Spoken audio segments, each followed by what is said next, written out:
Yes. Say, Edgar Hoover on 2192. Are you familiar with this proposed group that they're trying to put together on this study of your report and other things? Two from the House, two from the Senate, somebody in the court, and a couple outsiders. No, I haven't heard of that.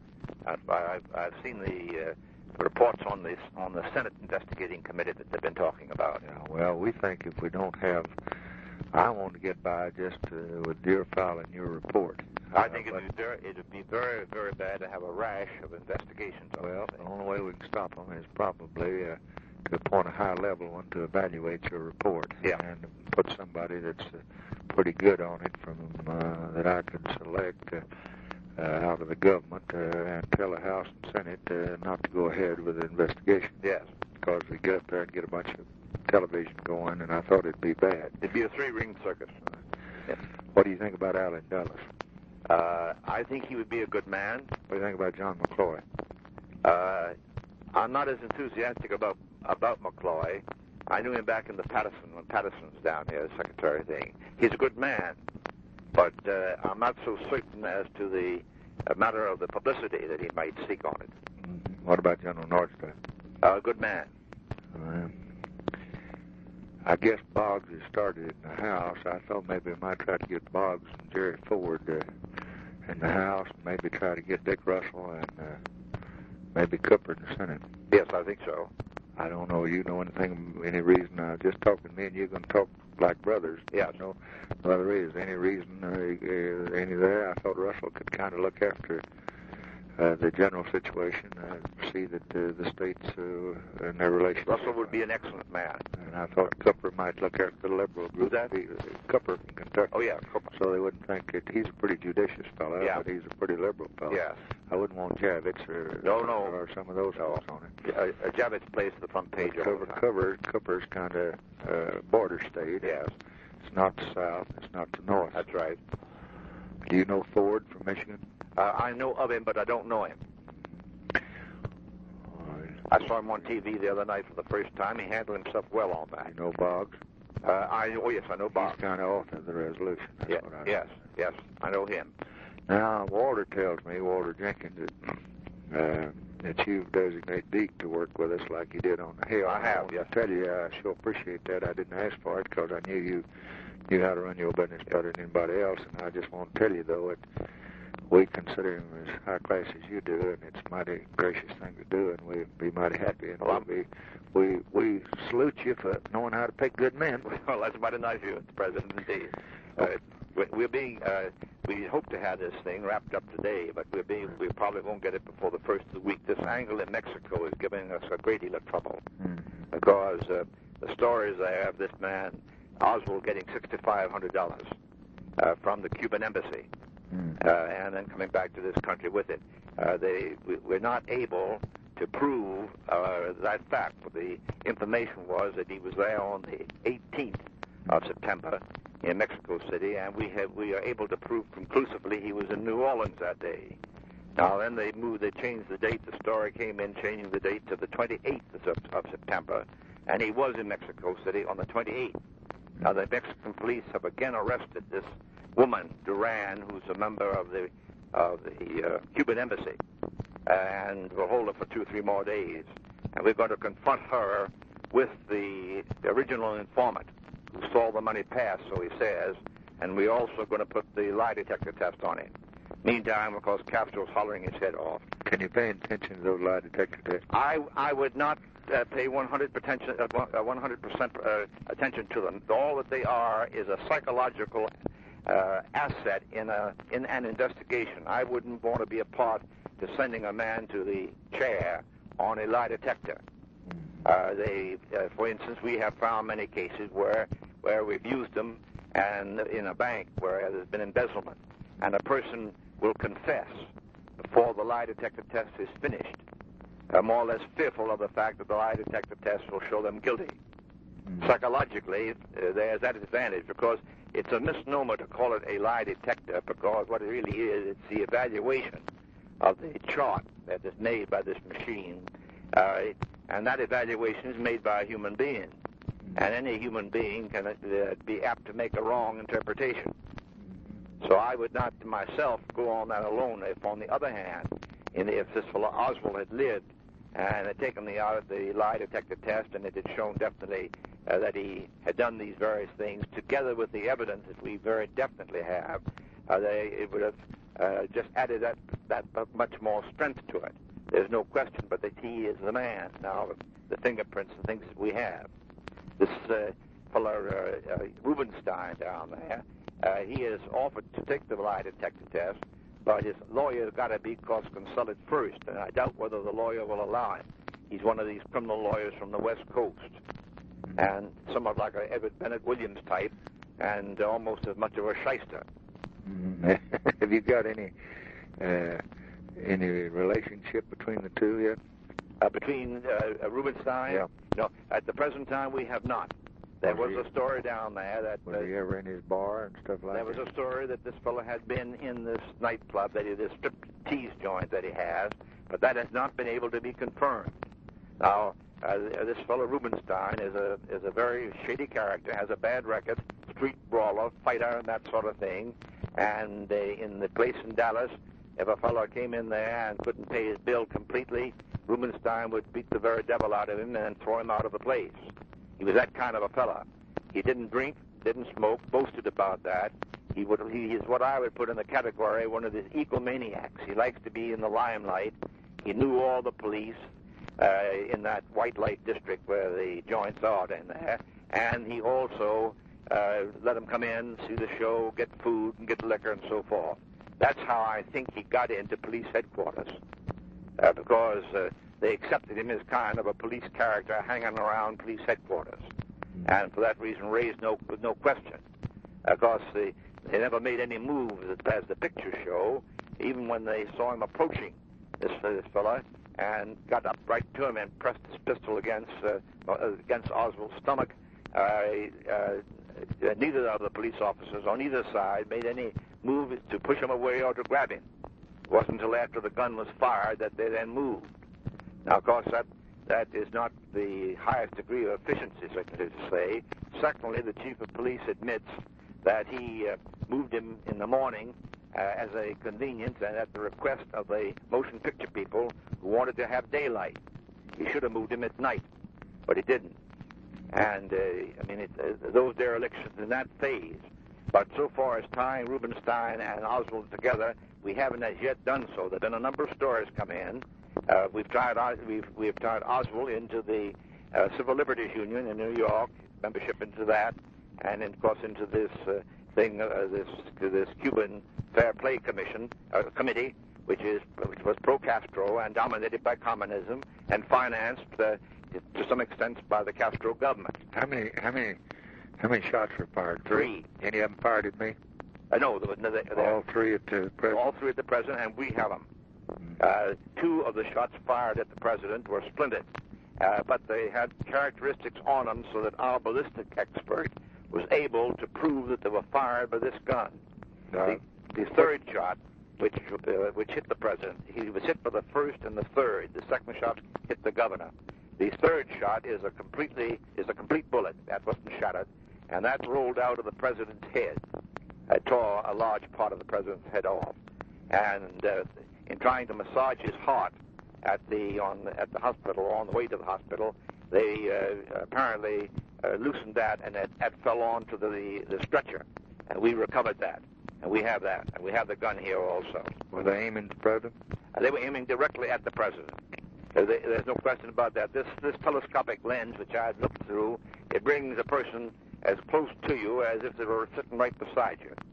And we also have tested the fact that you could fire those 3 shots that were fired within 3 seconds. There's been some stories going around in the papers and so forth that that must have been more than one man, because no one man could fire those shots in the time that they were fired. We've just proved that by the actual test that we've made. How did it happen? They hit Connolly. Connolly turned to the president when the 1st shot was fired, and I think in that turning, it was where he got hit. If he hadn't turned, he probably wouldn't have got hit. I think that's very likely. When the president got hit the 2nd one? No, the president wasn't hit with the 2nd one. I see if Connolly hadn't been in his way. Oh yes. the president no doubt would have been hit. He'd been hit 3 times. He had been hit 3 times. You know, on the 5th floor of that building where we found the gun and the wrapping paper in which the gun was wrapped, had been wrapped, and upon which we find the full fingerprints of this man Oswald. On that floor, we found the 3 empty shells that had been fired, and 1 shell that had not been fired. In other words, there were 4 shells apparently, and he had fired 3, but didn't fire the 4th one. He then threw the gun aside and came down, and at the entrance of the building, he was stopped by a police officer, and some manager in the building told the police officer, well, he's all right, he works, so you needn't hold him. So they let him go. That's how he got out. And then he got on a bus. The bus driver has identified him and went out to his home and got hold of a jacket that he wanted for some purpose and came back downtown, walking downtown, and the police officer who was killed stopped him, not knowing who he was and not knowing whether he was the man, but they were just on suspicion, and he fired, of course, and killed the police officer. Then he walked about... You can prove that? Oh, yes, we can prove that. Then he walked about another 2 blocks and went to the theater, and the woman at the theater window selling the tickets, she was so suspicious of the way he was acting, and she said he was carrying a gun. He had a revolver at that time, with which he had killed the police officer. He went into the theater, and then she notified the police, and the police and our man down there went in there and located this particular man. We had quite a struggle with him. He fought like a regular lion, and he had to be subdued, of course, and was then brought out and, of course, taken to the police headquarters. But he apparently had come down the 5 flights of steps stairway from the 5th floor. So far as we found out, the elevator was not used, although he could have used it, but nobody remembers whether it was or whether it wasn't. Well, your conclusion is that A, he's the one that did it. B, the man he's after was the president. C, he would have hit him 3 times except the government turned. I think that's correct. 4, that there's no connection between he and Ruby that you can detect now. And 5, whether he was connected with the Cuban operation with money you were trying to... That's what we're trying to nail down now. Because he was strongly pro-Castro, he was strongly anti-American, and he had been in correspondence, which we have, with the Soviet embassy here in Washington, and with the American Civil Liberties Union, and with this Committee for Fair Play to Cuba. We have copies of the correspondence. So that we've got him nailed down in his contact with them. None of those letters, however, dealt with any indication of violence or contemplated assassination. They were dealing with the matter of a visa for his wife to go back to Russia. Now, there's one angle of this thing that I'm hopeful to get some word on today. This woman, his wife, had been very hostile. She would not cooperate. She speaks Russian and Russian only. She did say to us yesterday down there that if we could give her assurance that she would be allowed to remain in this country, she might cooperate. I told our agents down there to give her that assurance, that she could stay in this country, and I sent a Russian-speaking agent into Dallas last night to interview her, so that we've got her now, and whether she knows anything or talks anything, I of course don't know and won't know. Where did he work in the building? On the same floor? He had access on all floors. But where was his office? Well, he didn't have any particular office. He would orders came in for certain books, and some books would be on the 1st floor, 2nd floor, 3rd floor, and so forth. But he didn't have any particular place he stationed? No, he had no particular place that he was stationed at all. He was just a general packer of the requisitions that came in for school books from the Dallas schools there. And therefore he had access, perfectly proper access, to the 5th floor and to the 6th floor. Usually most of the employees were down on lower floors. Did anybody see him on the 5th floor? Yes, he was seen on the 5th floor by one of the workmen there before the assassination took place. He was seen there. So that we've got... Did you get a picture of him shooting? No. There was no picture taken of him shooting. Well, what was this picture that fellow sold for $25,000? That was a picture taken of the parade and showing Mrs. Kennedy climbing out of the back seat You see, there was no Secret Service man standing on the back of the car. Usually the presidential car in the past has had steps on the back next to the bumpers, and there have usually been one on either side standing on those steps at the back bumper. Whether the president asked that that not be done, we don't know. And the bubble top was not up, but the bubble top wasn't worth a damn anyway because it made entirely of plastic. And much to my surprise, the Secret Service do not have any armored cars. Do you have a bulletproof car? Well, yes, I do. Yes, Do you think I ought to have one? I think you most certainly should have one. Most certainly should. Because I have one here. We have one in New York. We use it for different purposes. I use it here for myself, and if we have any raids to make or have to surround a place where anybody's hidden in, we use the bulletproof car on that. Because you can bulletproof the entire car, including the glass. But it means that the top has to remain up. You could never let the top down. It's a regular limousine type, and looks exactly like any other car. But I do think you ought to have a bulletproof car. And but I was surprised the other day when I made inquiry. All that I understand the Secret Service has had 2 cars with metal plates underneath the car to take care of a hand grenade or a bomb that might be thrown out and roll along the street. Well, of course, we don't do those things in this country. In Europe, that's the way they assassinate the heads of state with bombs. They've been after General de Gaulle, you know, with that sort of thing. But in this country, all of our assassinations have been with guns. And for that reason, I think very definitely I was very much surprised when I learned that this bubble top thing was not bulletproof in any respect, and that the plastic the top to it was down, of course. The president had insisted upon that so that he could stand up and wave to the crowds. Now, it seems to me that the president ought to always be in a bulletproof car. It certainly would prevent anything like this ever happening again. It doesn't mean you could have 1,000 Secret Service men on guard and still a sniper can snipe you from up in the window if you are exposed, like the president was. But he can't do it if you have a solid top, bulletproof top to it, as it should be. You mean I ride around my ranch? I ought to be in a bulletproof car? Well, I would certainly think so, Mr. President. It seems to me that car down at your ranch there, the little car that we rode around in when I was down there, I think that ought to be bulletproof.